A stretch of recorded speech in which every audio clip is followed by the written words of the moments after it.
if you noticed last week, we had the title, God in the Middle of the Mess. We took a look at the messy life of Isaac and Rebekah and Jacob and Esau, and how God's covenant promises were going to be conveyed to Jacob. We saw a family in the middle of the mess. We saw a character in full showing his character flaws in Jacob. And this week we're going to take a look at God in the middle of the tests. Last week was God in the middle of the mess. This week is God in the middle of the tests. And we're going to really look at 3 stories from the life of Joseph. And so we're going to be very text-driven. I'm not going to give as much commentary as normal to the end. And the reason for looking at Joseph in this way is if you look at the book of Genesis, Genesis is 50 chapters. And beginning in chapter 37 through 50 is really a narrative about the life of Joseph.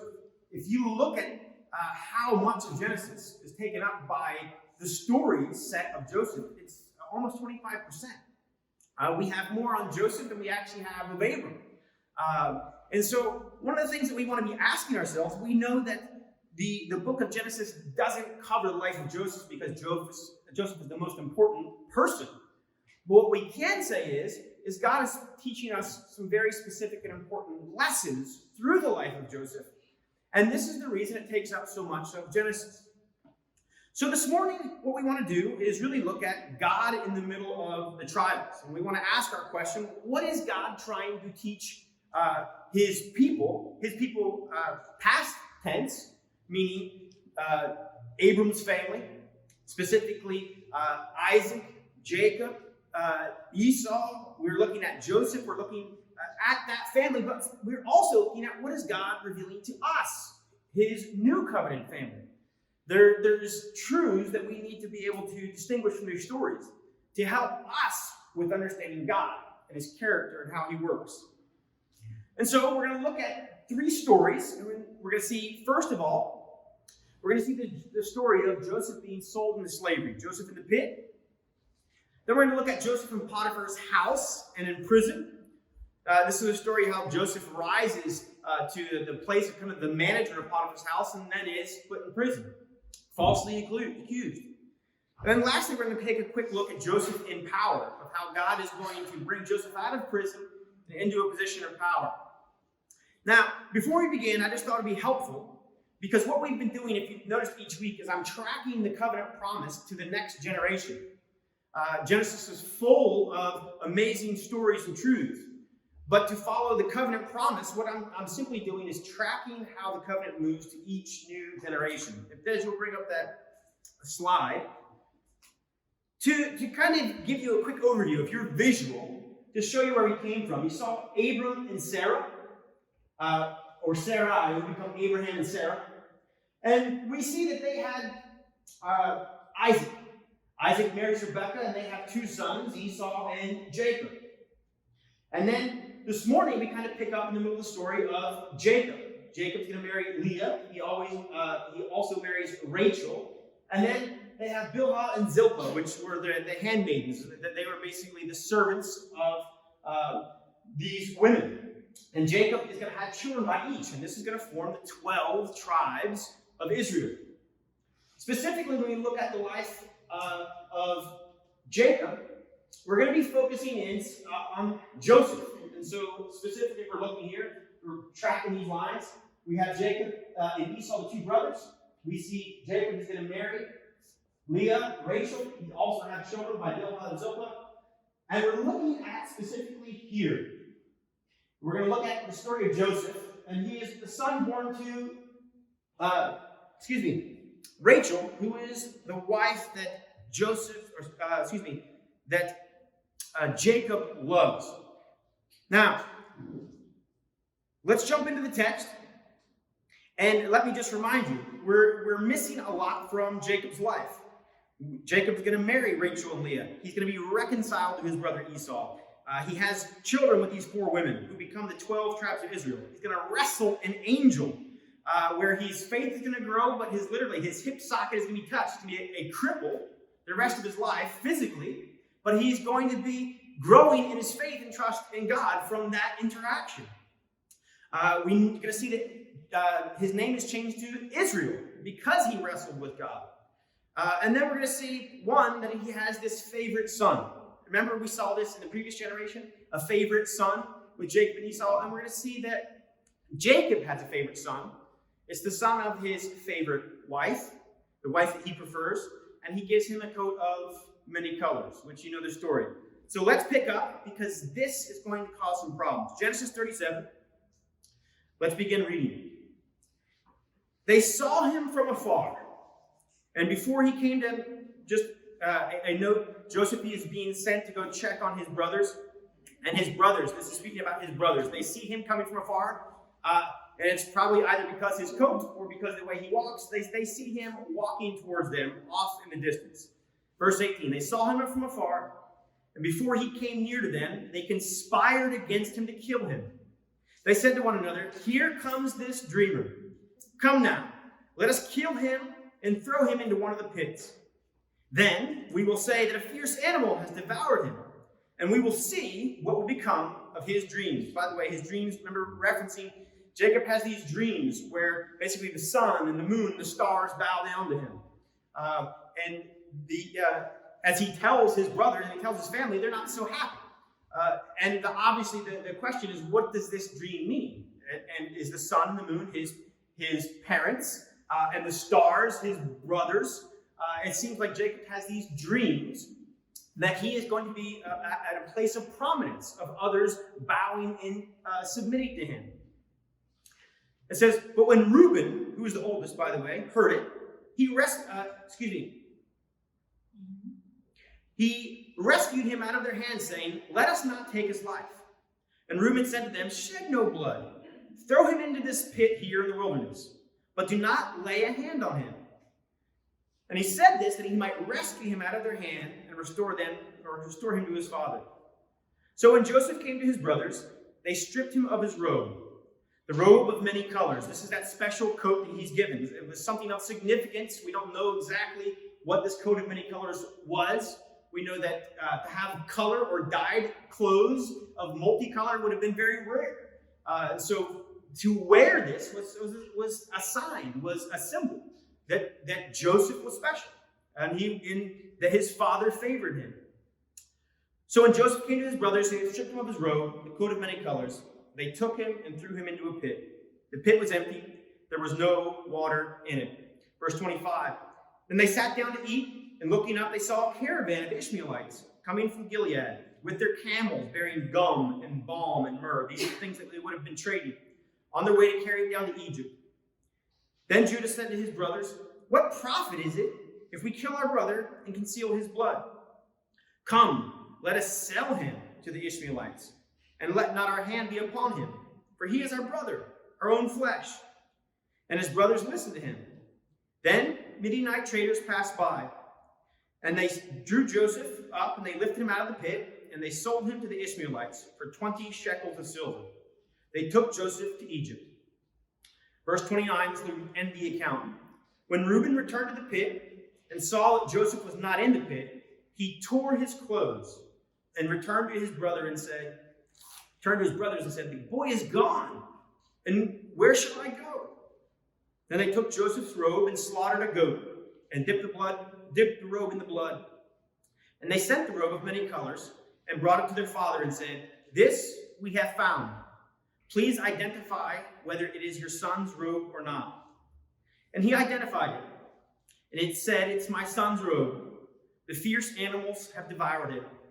Joseph is without doubt torn to pieces." Then Jacob tore his garments, put sackcloth on his loins, and mourned for his son for many days. All his sons and all his daughters rose up to comfort him, but he refused to be comforted. And he said, "No, I shall go down to Sheol to my son mourning." Thus his father wept for him. Meanwhile, the Midianites had sold him into Egypt to Potiphar, the officer of Pharaoh, the captain of the guard. Now, I won't give much commentary than just to simply ask this question. Right? So the scriptures are giving us this story. We're hearing the next generation, and once again, we see a family in the middle of a mess. Just to kind of point back to last week, right? The mess wasn't magically resolved in one generation. And we see once again that God has a covenant people, but it's not because his people are covenanting or so faithful. It's because God is pursuing them in righteousness. And God is continuing to work out his promises. Let me just point that out. And let me just ask you to put yourself in Joseph's shoes without any other commentary. If you're Joseph and you're in the pit, what questions are you asking right now?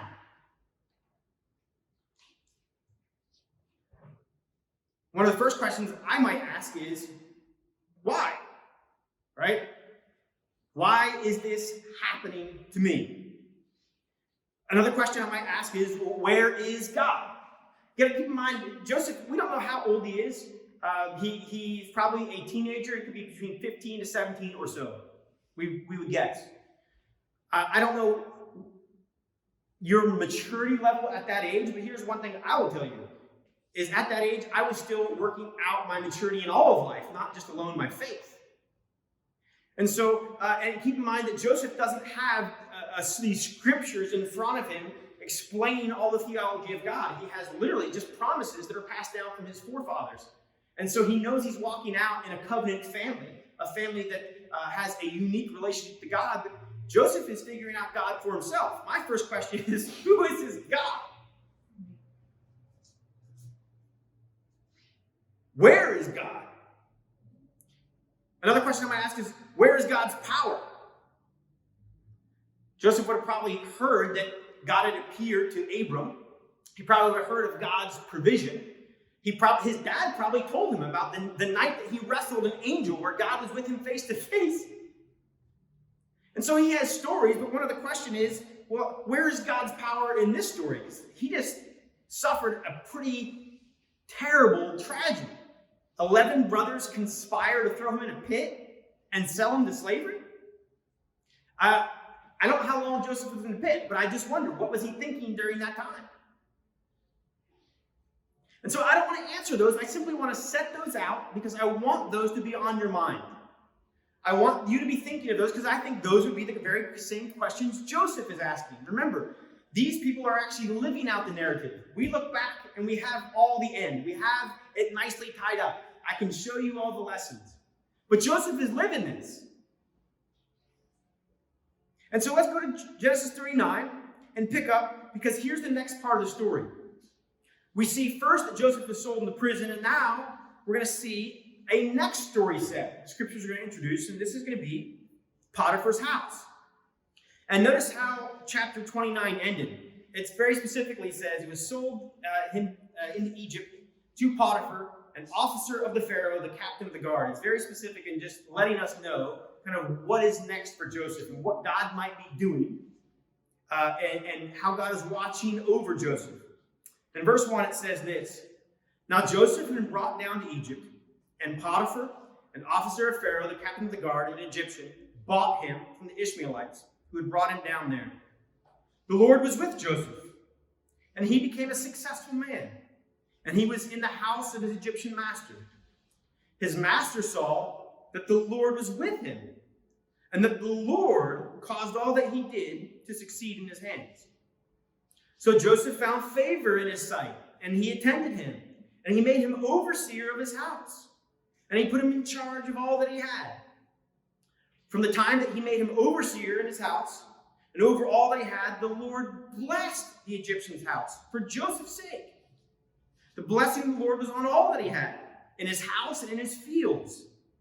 And so he left all that he had in Joseph's charge. And because of him, he had no concern about anything but the food that he ate." Now let me pause right there, and I'm just going to summarize. So Joseph finds himself in Pharaoh's house. He's still away from his family. And the hurt doesn't go away. No matter what the blessing, we see that God clearly intervenes. We see that God is clearly with him in such a way that his master, his Egyptian master, is going to entrust everything in Joseph's hands. And it's so clear that not only does, so Joseph would have probably been managing the house and the other servants, but it says even in the fields, God is blessing. And so it's very clear that in Potiphar's eyes, whatever was happening in my house before this guy came, there is very clearly a change, and my home is blessed. And he has such a trust in Joseph that he says, I won't manage anything. I love how the scriptures are just real and says, except for what I eat.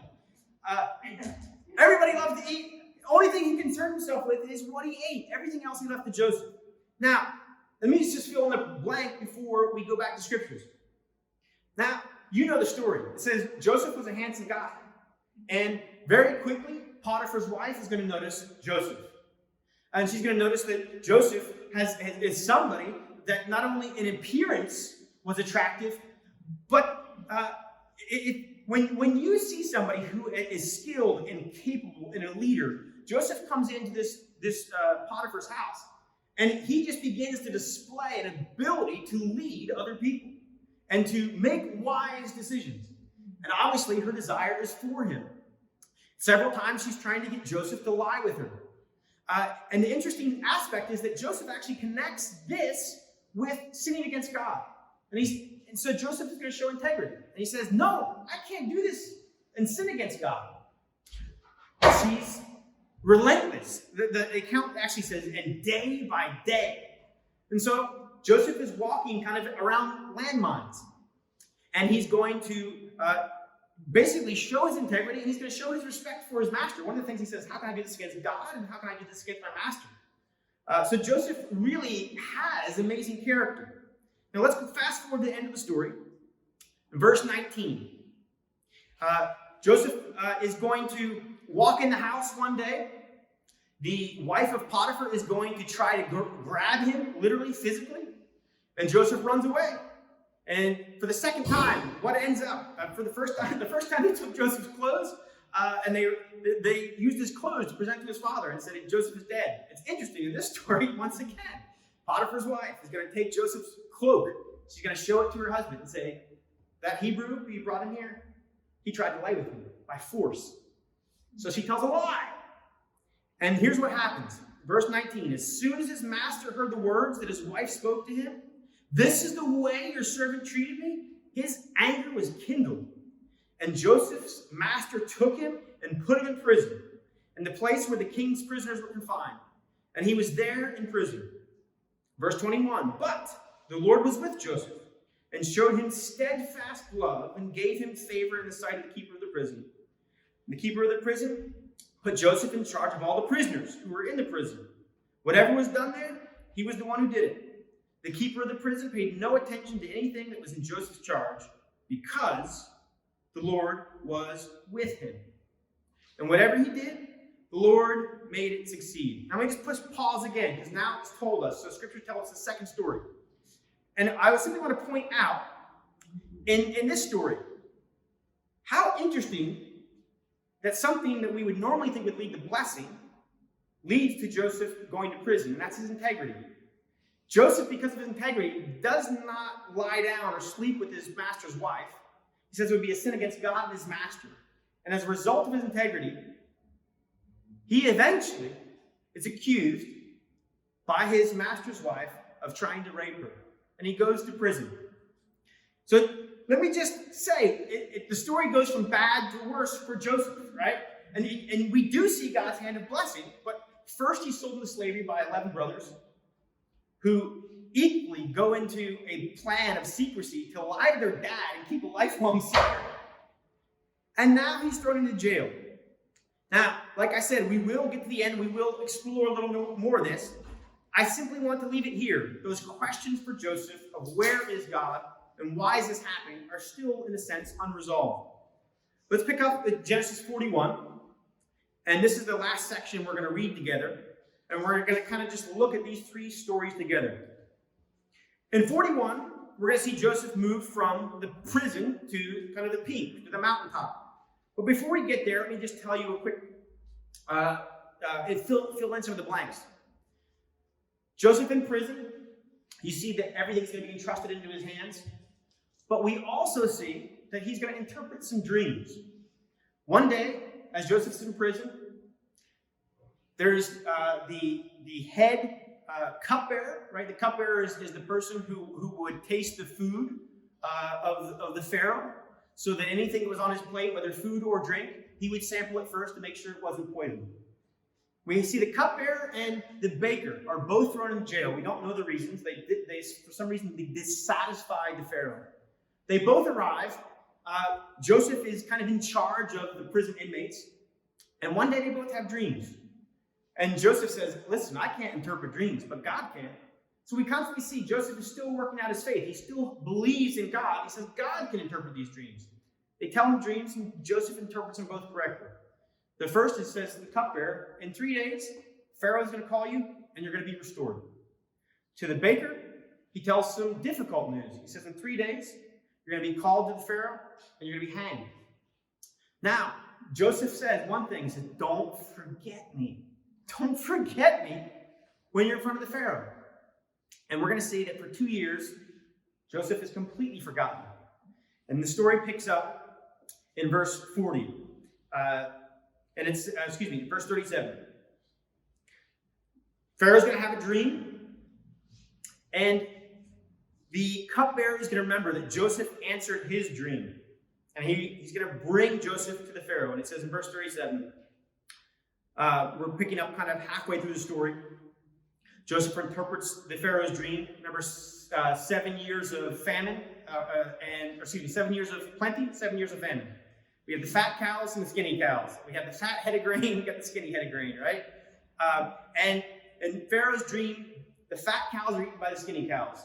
The fat head of grain is eaten by, is compared next to the thin grain.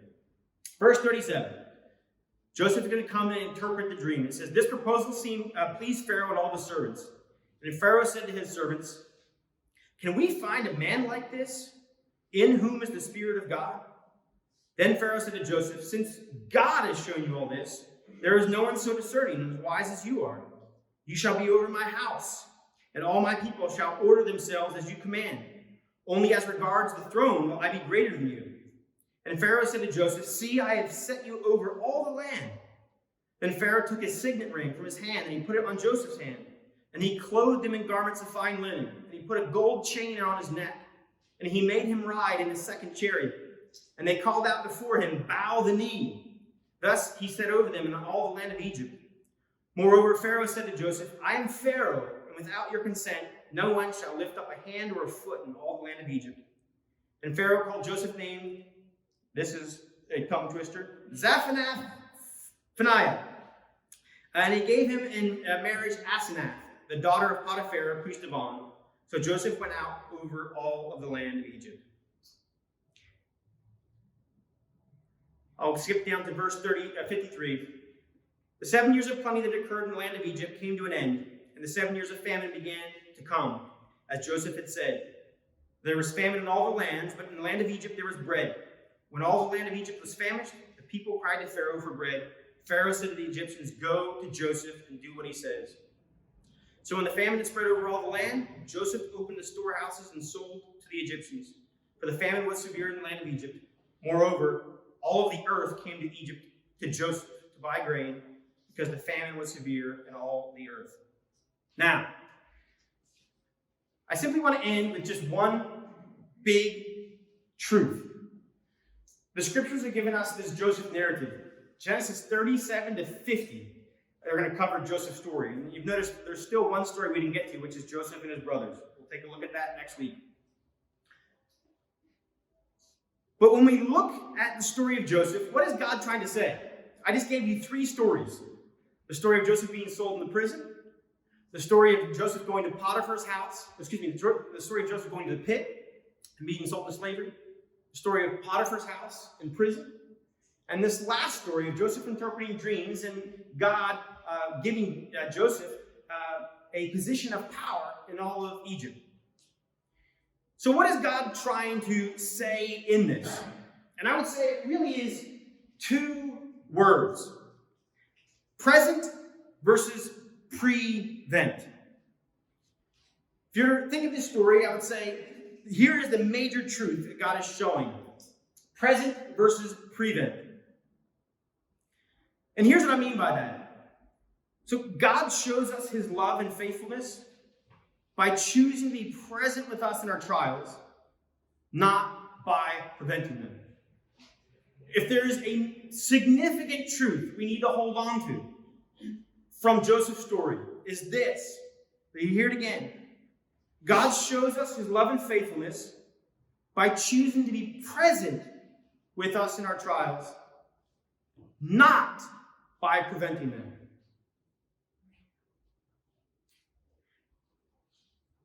And as I read those verses, I don't know if you caught the inflection, but let me just real quickly go back over. In Genesis 39:22, it says, the Lord was with Joseph. Where am I getting this idea of present? Over and over again, this account says God was with Joseph. So in verse 39:2, it says, the Lord was with Joseph when he was in the house of his Egyptian master. In verse 39:3, it says, his master saw the Lord was with him, and the Lord caused all he did to succeed. In 39:21, it says, the Lord was with Joseph and showed him steadfast love and gave him favor in the sight of the prison. In Genesis 41, this is 51 and 52. We didn't read this, but it says, Joseph called the name of his firstborn. So when he has sons, his son Manasseh says, for God has made me forget all my hardships in my father's house. The second name he called Ephraim, for God has made me fruitful. Joseph is able to look back over the narrative and say, God has made me forget, and God has made me fruitful. And so over and over again in this account, what we see is God is with Joseph in the middle of the trials. As I mentioned earlier, last week was God in the middle of the mess, and this week we see God in the middle of the trials. We see Joseph in one trial after another that was not his own fault, in a sense. He's sold into slavery. I don't know if you comprehend how wicked what happened truly was. 11 brothers, all agreeing together, conspiring together to say, we would rather our brother die and lie to our father for the rest of our lives that he died than to live with our brother. Think of how impactful that must have been to Joseph. I don't care where you come from. I worked with foster kids for a while in the state of Tennessee. Foster kids are kids who are taken out of their nuclear family and placed in a foster home. And one of the things I found out very quickly, no matter how bad the situation was in the nuclear home, no matter how bad they were abused, no matter how bad they were neglected, the one thing they always craved was the love of their father or mother or brothers and sisters. And they never got over it. They never got over not being loved by the family who bore them, by a father, a mother. No matter how bad the situation was, they still longed for their approval. I can't help but thinking how Joseph felt to know his brothers would rather live without him telling a lie than to live with him. And so God is in the middle of these trials. I can't imagine what Joseph must have felt like. Imagine what he felt like after he rises to power in Potiphar's house. And as he's saying, God, I trust you. In fact, I love you so much, I'm going to show integrity. I'm not going to sleep with this woman. I'm not going to be unfaithful to my master, his physical master in Potiphar, but also the Lord. Joseph is working out his theology. How devastating must it have been to see that lead to the fact that he was falsely accused and goes to jail? How does that mess with your head? How does that mess with your theology and think, I really want to follow the God of my fathers?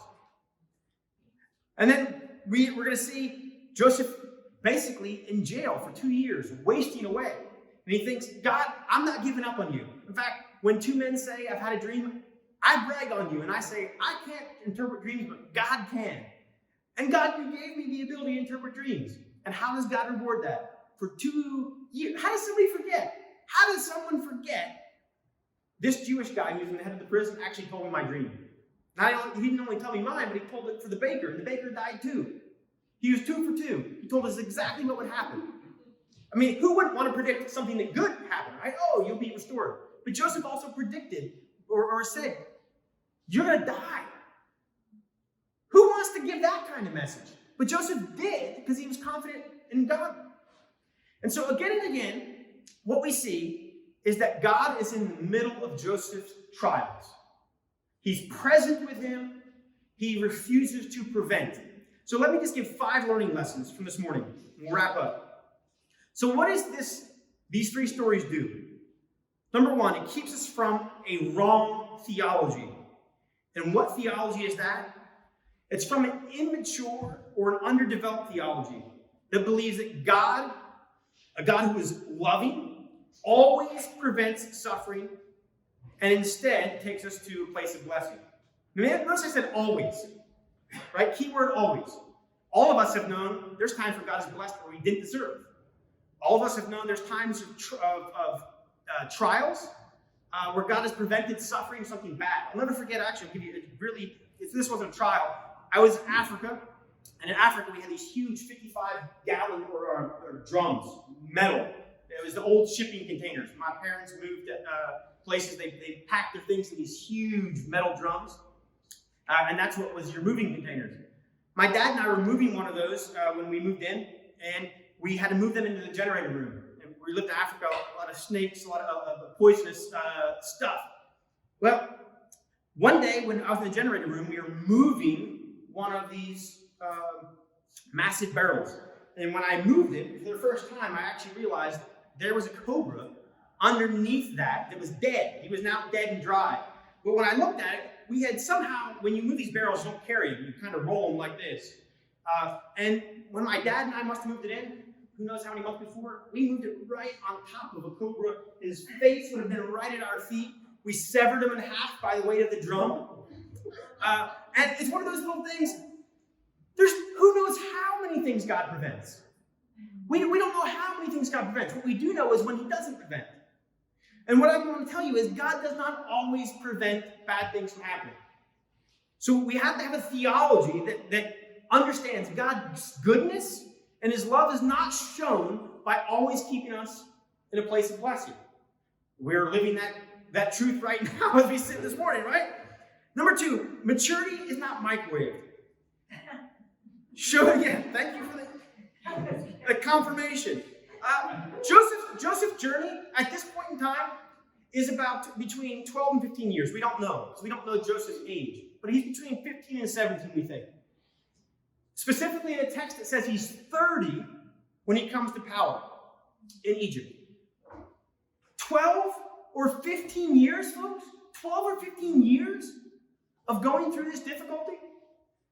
One of the things that God is more like a slow cooker in our hearts, because our hearts are hard, and we take a long time to learn a lesson. Have you ever learned a lesson and embraced the truth only to really not put it into practice or have to relearn it again another time? That God doesn't fast forward our maturity.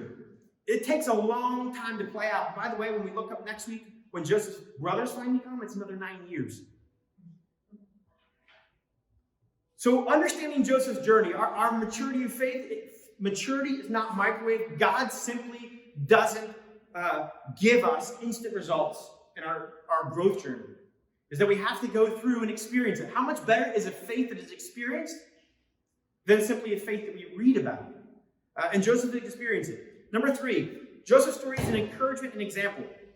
What would we be without stories like Joseph or Job? Literally. Without stories of Joseph or Job, we would have no box for why bad things ever happen and how a good God can actually be at work.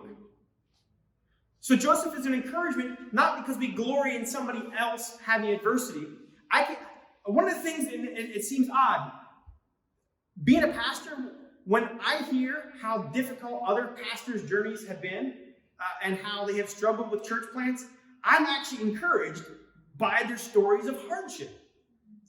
And the reason is because I recognize I'm not the only one who is struggling to follow the Lord. That all of us need to find, without a story where people who love God don't immediately get blessed, but have to go on a journey of faith. We need those stories. And so not only is it an encouragement, it's an example. We got to walk in their shoes. Lastly, or last two, bitter, better and not bitter. You've probably heard that in many contexts. But Joseph's story is an example that God can work in our lives through our trials to make us better and not bitter. Joseph's trials made him more conformed to the image of God, more conformed to Christ-likeness, more patient.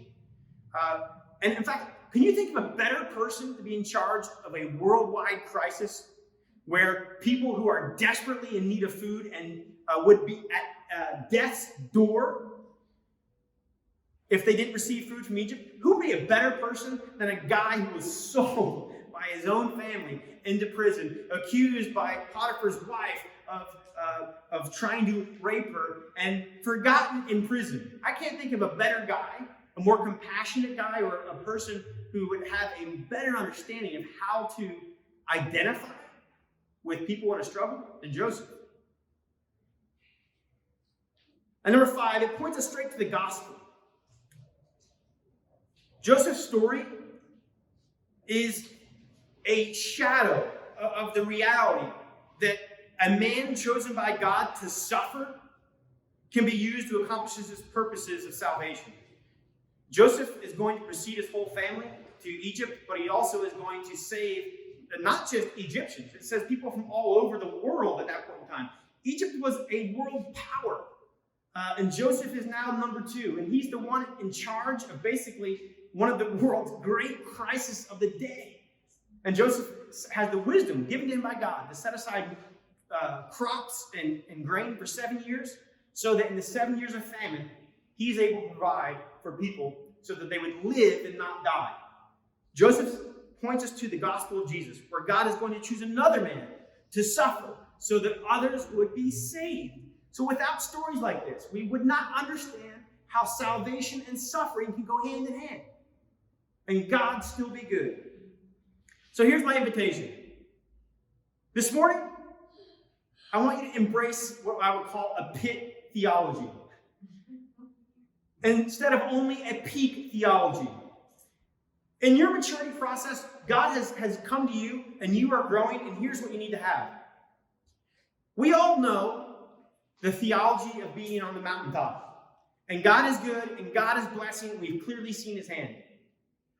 But God is going to invite us not to only have a theology of the mountaintop, because that is equally good. God is there. God was with Joseph when he was in power.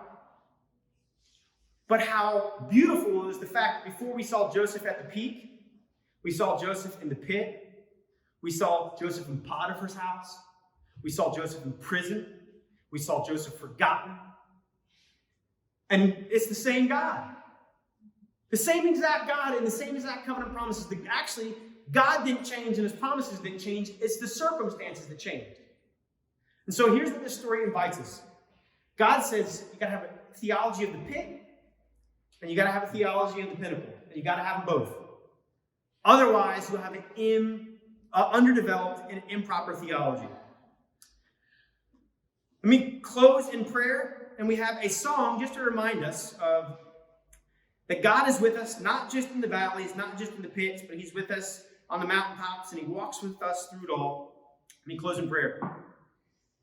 Father, thank you for the life of Joseph. I can't think of a better story to go through together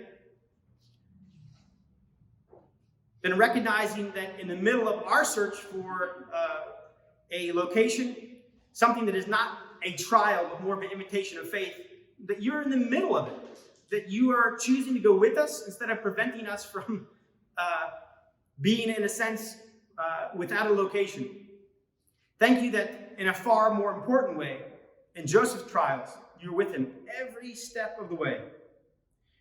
We take this truth to heart, and we ask that, God, you give us a theology of the pit that says you're with us in the trials, and that you give us a theology of the peak that says, when I'm on top, I recognize I didn't get here by myself, but it was because of your grace. We pray for your ability to work this truth into our hearts and lives this week. Amen.